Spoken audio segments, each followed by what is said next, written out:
Mass మహారాజా రవితేజ హీరోగా ఇప్పుడు నటించిన ఏవైతే యాక్షన్ ప్రాజెక్ట్ ఈగల్ చిత్రం రిలీజ్తో తాను సిద్ధంగా ఉన్న సంగతి తెలిసిందే.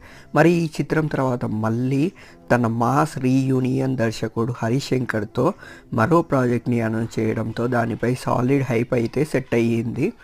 మరి ఈ చిత్రం అనౌన్స్ అయిన నాటి నుంచి ఒక్కో సాలిడ్ అప్డేట్ని రివీల్ చేస్తూ వచ్చిన మేకర్స్ ఇప్పుడు సినిమా టైటిల్ సహా ఫస్ట్ లుక్ పోస్టర్ని కూడా ఇచ్చేశారు. మరి ఈ చిత్రానికి అయితే మిస్టర్ బచ్చన్ అనే టైటిల్ని లాక్ చేయగా రవితేజపై కూడా ఓ డిఫరెంట్ అండ్ సింపుల్ ఫస్ట్ లుక్ని రివీల్ చేసేసారు.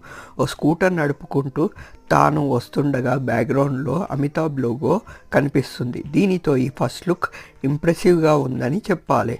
ఇక ఈ చిత్రానికి మిక్కీ జే మేయర్ సంగీతం అందిస్తుండగా పీపుల్ మీడియా ఫ్యాక్టరీ వారు నిర్మాణం వహిస్తున్నారు. మొత్తం మీద రవితేజతో హరీష్ శంకర్ తీస్తున్న ఈ మూవీ